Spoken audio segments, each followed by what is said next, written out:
سلام طعنا حابلنا خبركم تقاتلتنا الساعة زبلنا يوم حابريتات حزنا لكم ماسينا لنا فلما قندر ساتهم جنرال دنكل زمرح آرم سراوي تقراي عابي عاود كامزة مزقبت تحابيرهم شعبيان مجمر يزور عسرا شح سراوي تكوها وخامزة حاتته تقاليصهم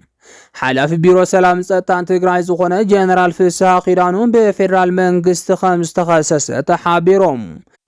أبنا إيرترا مريتنا إيرترا سراويتن زلو خبابي درونا إثيوبيا خامس ترايت تحابيرهم زبلون كالوتن علونا حج دما ناب زرزرهم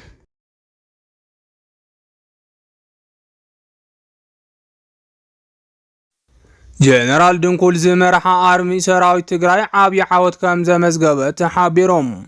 حجي كاو معراب تقراي استرخب حابريتا خمس قلصون عامتات كسلطنون كفكرون صنحو صنفني حايلتات امحرا حجي براتهم دربيهم آبهد ما خمس ركبو تفليتهم صنفني حايلتات امحرا آبزوبا معراب زنبر هزب تقراي كصنت بمقبار كله هافت تقراي تقوصاصيروم زركبو كوان تخونم حجي قلنا ايدوم يرخبو خمس اللو زرخبنا يو حابريتا يردم مراحت حوحاتن سراوي تقراي مسناي سودان منقست بزفصم وصون حادنت بجنرال البرهان زمرح منقست سودان ناب سلطانو كملس كامز حقزو تفليتهم دقافيت أبي أحمد زخونت حبرات عرب إمريتس بعماس جنرال حمدان داغالو نزمرح درونات إن حجزت قبل علم بجنرال البرهان زمرح سراويتن تكالا السودان المتقعتات تفصم كوانت هالوت بجنرال البرهان زمرح سراوي السودان جن عاوتات النامز جبي قصل كامزلون أبزي سج درجة خامز بسحن مع خنازينا سودان هنداس أبصباي ركبام سراوي السودان زمزقبو زلو عاود دما آب سودان زركب سراوي تقراي إيد كام زلو عامات جنرال حمدان داغالو كسنا قرب 5 نحات زفلات يوم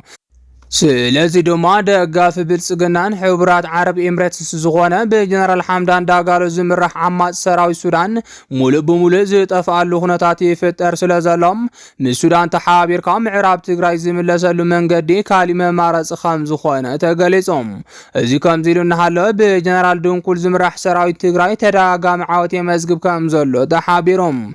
صنفني حايلتات امحران سراويت ኢትዮጵያ ተአማሚኖም ክፍክሩ ኳን ተጸንሑ ሕጂ ግን ዝበጽሖም ዘሎ መብረቃዊ መጥቃዕቲ ክምክቱ ስለዘይከኣሎም ንዓመታት ዝሃነጽዎ ድፍዖም ገዲፎም ይበታተኑ ከም ዘለው ተፈሊጦም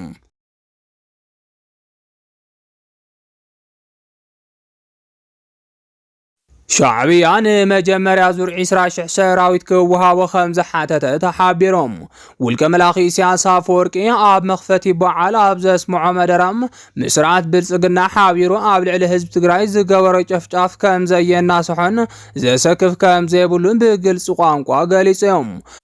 مراحت حوحات من الشعبيات صمدو فتيرنا لنا نابلو بوكلتهم آب مسنبال بعال إرترا انت ترخبوكم والكملاخي سياسة فورك قلنا حزب تقراي قدامي سلاي مخوانو داقيمو آرقاقي سلام ازي كاب واندرق جميرو حزب تقراي كسانه زقابرن ناي كل غزي ناي حزب تقراي دمنيا صلا زخونن والكملاخي سياسة فوركم تمالي آب لعلي حزب تقراي بزفصمو زر مصنات كم زي صقابن حجون صمدو بزبل شرحي تقراي مس فدرال ناوق خطاتمو نسو قلقال حزب بمراي حزب تقراي كاب قص مريت مطفاء كم زدلي آرقاقي سلام سلازي دما مراحت حوحات جمروا زي تقدست ركبت طوابيلهم مس فدرال መንግስት ተደራሪሮም ግዝአቶም ከምልሱ ከም ዝግባ ምሁራት ገሊጾም ዞም ንኸብዶም ክብሉ ንሕወሓት ወኪሎም ኣብ ኣስመራ ተረኺቦም ህዝቦም ዘደናግሩ ዘለው ወነንቲ ሚድያታት ትግራይን ፍሉጣት አክቲቪስታትን ውን ያክል ክበሃሉ ከም ዝግባ ተገሊጾም حجز وصات كوس حابريتا خمز قلصو جنرال أباو تادسة أبزهاو مجلسي إثيوبيا ونانيت ودب كايت خاون بوزحاج أو النابلون دا تقاومون كوانتها لهم إثيوبيا جن ودب كامونان زخون يخون حالي تاتو أي بلان قبل نهزب إثيوبيا بسرات كمز اسمعه ميدياتات بلسقندان دا تقابل إركابام سلازد ما إثيوبيا أبلع الإرترا وتادراسو قمت بموساد نات آرمين دمنياس الأهز تقراي زخونان والكملاخي سياسة فورك كاب سلطان الملاي مدلواتات ودق كم زلا قلسي كاب كونام مراح تقراي ون مسيرال منقسي بمدر دار قزاتو من افلوت او ودبو من مملاس اتزحاشا ممارس خمز خونا فلوت اتنتنتين دا قلس يركبون መራሕቲ ሕወሓት ምስ ፌደራል መንግስቲ ኣብ ስምምዕነትን ተበፂሖም ድማ ሰራዊት ትግራይ እውን ኣብ ጎኒ ፌደራል መንግስቲ ተሰሊፉ ናይ ባዕሉ ግደ ክፃወትን እቲ ደመኛ ትግራይ ዝኾነ ሻዕብያ ከኣልዮን ከም ዝግባእ እቶም ተንተንቲ እንዳገለጹ ይርከቡ። ነዚ ድማ ህዝቢ ትግራይ እውን ብሻዕብያ ተወሪሮም ተወሲዶም ዝነበሩ ንብረቱ ንምምላስ ታሪኻዊ ኣጋጣሚ ከም ዝረክብ ተገሊጾም። እዚ እንተኾይኑ ግን መራሕቲ ሕወሓት ህዝቢ ትግራይ ንኽጠፍእ ለይትን ቀትርን ዝሰርሕ ዝነበረን ሕጂ እውን ኣብ ልዕሊ ህዝቢ ትግራይ ተወሳኺ ዘይወድቕ ዕማም ከም ዘለዎ ኣብ ኣደባባይ ዘረጋገፅን ውልቀ መላኺ ኢሳያስ ኣፈወርቂ ምእማን መንገዲ ፀጋም ከም ዝኾነን ህዝቢ ትግራይን በዓላ ሕወሓትን ንኽጠፍእ ዘቀላጥፍ ከም ዝኾነን ተሓቢሮም። እዚ ከምዚ ኢሉ እናሃለወ ሻዕብያ 20,000 ሰራዊት ንኽወሃቦ ንመራሕቲ ትግራይ ሕቶ ከም ዘቕረበ ገሊፆም። ሻዕብያ እዚ ሕቶ ዘቕረበ ጦርነትን ተጀሚሩ ንሓይልታት ፋኖም ቅድሚት ኣሰሊፎም ናብ ጦርነት ከም ዘእተዎምን መዝሐሊ ጥይት ከም ዝገብሮምን ሰራዊት ትግራይ ንተመሳሳሊ ዕላማ ክጥቀመሉ ደልዩ ከም ዝኾነ ተሓቢሮም።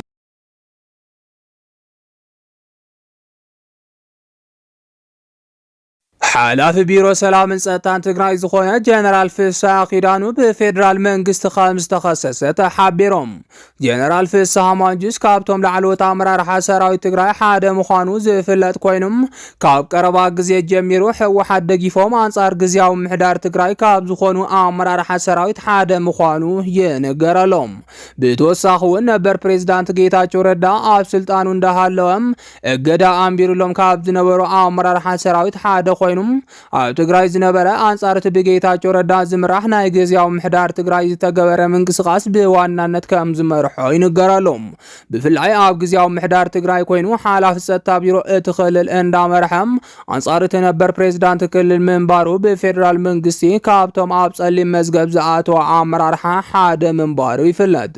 ነሲዑ ድማ ጀነራል ፍስሓ ኪዳኑ ኣብ ሕጂ ሰዓት ካብቶም ምስ ፌደራል መንግስቲ ናብ ሙሉእ ኣፈላላይ ዝኣተው ጀነራላት ሓደ ምዃኑ ይነገረሎም። ሎም ድማ ፌደራል መንግስቲ ኣብ ልዕሊ ጀነራል ሓደ ክስ ከም ዘቕረበ ናይ 4 ኪሎ ምንጭታት ይሕብሩሎም። እቲ ክስ ድማ ጀነራል ፍስሓ ኪዳኑ ጸጥታን ድሕነትን ትግራይ እንዳመርሐ ንባዕሉ ናይ ሕወሓት ሰባትን ምስ ሻዕብያ ክራኸቡ ጀሚሮም ካብ ዝብል ዝተለዓለዮም። ምስ ጀነራል ታደሰ ወረደ እውን ዝርርብ ከም ዝገበሩ ዝተነገረሎም ወኪላት ፌደራል መንግስቲም ኣብዚ ሕጂ ሰዓት ጀነራል ፍስሓ መንጁስ ካብቶም ምስ ናይ ደገ ሓይልታት እንዳተረኸቡ ፌደራል መንግስቲ ንምግልባጽ ዝጽዕሩ ዘለዎ ኣመራርሓ ትግራይ ሓደ ምዃኑ ሓቢሮም ልለው ይብል እቲ ዝረኸብናዮ ሓበሬታ። እቲ ዋና ንጀነራል ፍስሓ ኪዳኑ ዘኽሰሶ ድማ ብናይ ሻዕብያ ሰባት መንጎኝነት ካብ ግብፂ ድሮናት ንምቕባል ድርድራት የካይድ ኣሎ ዝብል እዮም። እዚ ሓበሬታ ድማ ካብ ኣብይ ጀሚሩ ክሳብ ብርሃኑ ጁላ ንጀነራል ታደሰ ወረደ ዝተነገረ ኮይኖም ዕላው ክሲ ኣቕሪቦም ካብ ስልጣን ክወርድን ፌደራል መንግስቲ ክህብን ከም ዝሓተትዎ ተሓቢሮሎም። ዝተፈላለዩ ፈለጥቲ ውሽጢና ዝብሉ ኣካላት ከም ዝሓበርዎ ድማ ፌደራል መንግስቲ ነዚ ክሲ ዘቕረበ ብናይ ጌታቸው ረዳ ምስክርነት ይኽብሉ ሓቢሮም ኣለዉ። ከም ዝፍለጥ ኣብ ናይ ቀድሚ ሕዚ ጌታቸው ዝገብሮም ዝነበረ መግለጽታት ንሓደ ዘረባታትን ነቲ ናይ ትግራይ ናይ ሰራዊት ሓይሊ ከም ዘጥቅዕ ክቃላሕ ጸኒሖም። ሎሚ ድማ ኣብ ልዕሊ ጀነራል ምግበይ ይኹን ጀነራል ፍስሓ ማንጁስ ዝመጽእ ዘሎ ክሲ መንቀሊኡ ጌታቸው ኢሎም ብዙሓት ናይ ዜና ምንጭ ዝኾኑ ሰባት ይኸሶም። ቅድሚ ሕጂ ጌታቸው ረዳ መግለጽ እንትህብ እዚ ሰብኣይ ምዕራብ ትግራይ ብሰላም ዝምልሰልና ኣይመስልን ኢልንወዲ ወረዳም ተፈናቐልቲ እዮም ኢልና ብዙሕ ዕጡቓት ሓዊስና ናብ ምዕራብ ትግራይ ነእትው ኢሎም ጀነራላት ከምኡውን ኣብ ፖለቲካ ሱዳን ኢድ ኣለና ምስ ግብፂ ንራኸብ ኢና ወዘተ ኢሎም ጀነራላት ትግራይ ከም ዝተዛረብዎ ገሊጹ ነይሩ እዮም። ካብቲ ከምዚ ዓይነት መግለጽ ጌታቸው ዝተልዓለ ሓሳብ ከዓ ሎሚ ጌታቸው ረዳ ንጀነራላት ትግራይ ይጥቁም ኣሎ ብምባል ብርክት ዝበሉ ተጋሩ ሓሳቦም ይህቡለው። ስለዚ ድማ ንጀነራል ምግበይ ይኹን ንጀነራል ፍስሓ ኪዳኑ ዝተገበረ ክስን ሽምጥፋን ምንጩ ጌታቸው ኢሎም ዝኣምኑ ብዙሓት ተጋሩ ተፈጢሮም ከም ዘለው ንምርዳእ ክኢልና ኣለና። ትግራይ ድሮናት ንኽትዕጠቕ ብድሕሪ ድማ ምስ ሻዕብያ ግንባር ፈጢሮም አንጻር ፌደራል ክዋግኡ ትልሚ ከም ዘሎ ዝሓበሩ ቶም ናይ ፌደራል ሰባት ናይ ዝኹሉ መራሒ ድማ ሓላፊ ጸጥታ ትግራይ ጀነራል ፍስሐ ኪዳኑ ይኽብሉ ከሲሶም ኣለዉ። ጀነራል ፍስሐ ኪዳኑ ንምውንጃልን ፈጺምዎ እዩ ዝበልዎ ናይ ድርሰት ወንጀልን ናብ ህዝቢ ኢትዮጵያ ከቃልሑ ድማ ዕላው ክስ ከም ዘቕረቡ ተዘሪብሎም። እዚ ድማ ንቐጻላይ ኣብ ልዕሊ ሕወሓት ወተሃደራዊ ስጉምቲ ንምውሳድ ከም ፕሮፓጋንዳ ኮይኑ የገልግለና ካብ ዝብል ስልሒት ተላዒሎም ደኣ እምበር ሎሚ ንጀነራል ፍስሐ ማንጁስ ንምእሳር ዓቕሚ ስለ ዘለዎም ኣይኮነን ክብሉ ተንተንቲ ይገልጹሎም። ብፍላይ ኣብ መንጎ ሕወሓትን ሻዕብያን ተጀሚሩ ከም ዘሎ ዝተነገረሉ ጽምዶ ስዒቦም መንግስቲ ፌደራል ዝተፈላለዩ ጸለመታት ኣብ ልዕሊ መራሕቲ ሕወሓትን ጀነራላትን ብሚድያቱ ኣቢሉ ከቃልሕ ጀሚሮሎም። ኣብ ጉዳይ ጽምዶ እውን ጀነራል ፍስሐ ማንጁስ ዝተኸሰሰ ኮይኑ ኣብ ሰሙን እዚ መጽሓፍ ምረቓ ብዝብል ምኽንያት ሰራዊት ትግራይን ናይ ሻዕብያ ሰራዊትን ብዓዱ ዓላ ዝበሃል ከባቢ ክራኸቡ ከም ዝገበረ ናይ ፌደራል መንግስቲ ምግላጹ ይቃልሓሎም።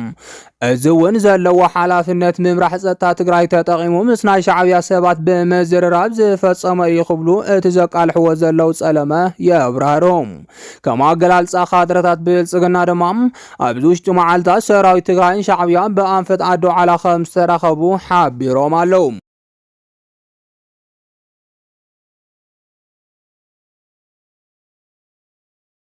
ኣብ ናይ ኤርትራ መሬትን ናይ ኤርትራ ሰራዊትን ዘለዎ ከባቢ ድሮን ናይ ኢትዮጵያ ከም ዝተረኣየ ተገሊጾም። ሚስጥራዊ ምንቅስቓሳት ሰራዊት ኢትዮጵያን ሻዕብያን ይካየደሉ ኣብ ዘለወሉ ግዜ ሻዕብያ ሃንደበታዊ ዝኾነ ክስተት ከም ዘተኣናገደን ድሮን ኢትዮጵያ ናብ ሃገሩ ከም ዝኣተወትን ተሓቢሮም። ከም ዝፍለጥ ሓድነት ሰራዊት ክልቲኡ ሃገር ኣብዚ ሕጂ ሰዓት ናብ ክምለሰሉ ዘይኽእል ሓደጋ እንዳበፅሐ ምህላው ይንገረሎም። ብተወሳኺ እውን ሚስጥራዊ ዝኾኑ ምዳት ሻዕብያን ብልጽግናን ተጠናኺሩ ይቕጽል ምህላው እንዳተገለጸ ይርከብ። ብፍላይ ብወገን ኢሳያስ አፈወርቂ ክሳብ ሩስያ ብምኻድ ሓገዝ ወተሃደራዊ ኣጽዋር የእቱ ምህላውን ዘየቋርጽ ስልጠና እንዳካየደ ከም ዘሎን ንምፍላጥ ተኻኢሎም። ብተመሳሳሊ እውን ኣብ ኤርትራ ተራእዩ ዘይፈልጥ ዕድመን ጾታን ዘይፈልግ ግፋ ዜጋታት ንኣገልግሎት ብሄራዊ ውትድርና ቀጺሉሎም። ካብ ዝተፈላለዩ ከባቢታት እቲ ሃገር ዝተገፈፉ ዜጋታት ከዓ ናብ ድንበራት ዓፋርን ኤርትራን ምጽጋዕ ጽዑቕ ዝኾነ ወተሃደራዊ ልምምድ የካይደሎም ምህላው ንምፍላጥ ተኻኢሎም። ሎሚ ድማ ብዙሓት ሰልጠንቲ ዝርከቦም ከባቢ ዓዲ ኋላ ናይ ኢትዮጵያ ድሮን ከም ዝኣተወቶም ዝተፈላለዩ ወተሃደራዊ ምንጭታት እንዳሓበሩ ይርከቦም። እዞም ምንጭታት ከም ዝገለጽዎ ብዛዕባ ቀርኒ ኣፍሪካ ይውረየሉ ኣብ ዘሎን እቲ ወጥሪ ብኸመይ ደው ከም ዝብልን ኣብ ዝንገረሉ ዘሎ ግዜ ንምእማኑ ዘጸግም ወተሃደራዊ ኣየር ኢትዮጵያ ኤርትራ ምስጋራ ሓቢሮም። እዚ ምጥሓስ ላዕላውነት ድማ ምናልባት እውን እቲ ዘየቋርጽ ምድላት ውግእ የካይድ ምህላው ዝንገረሉ ዘሎ ኢሳያስ ንምጥንቃቕን ንምጥቃዕን ዝዓለመም ብመንግስቲ ብልጽግና ዝተፈነወ ከም ዝኾነ ይንገረሉሎም። መጥቃዕቲ ንምፍጻም ከም ዝተመኮረን ቦምቢ ከም ዝደርበየትን ዝተነገረላ ድሮን ኢትዮጵያ ይኹን እምበር ብዛዕባ ዘብጽሐቶ ጉድኣት ንምፍላጥ ከም ዘይተኻኣለን ብዛዕባ ጥሕሰት ድንበር መጥቃዕቲ ድሮንን ብክልቲኦም ኣካላት ምንም ዓይነት መግለጺ ከም ዘይተዋሃበሉ ንምፍላጥ ተኻኢሎም። ዝኸበርኩም ተኸታተልትና ነዚ ሰዓት ዝበልናዮም ሓበሬታታት ነዚኦም ይመስሉ ነይሮም። ንምክትታልኩም ካብ ልቢ ነመስግን።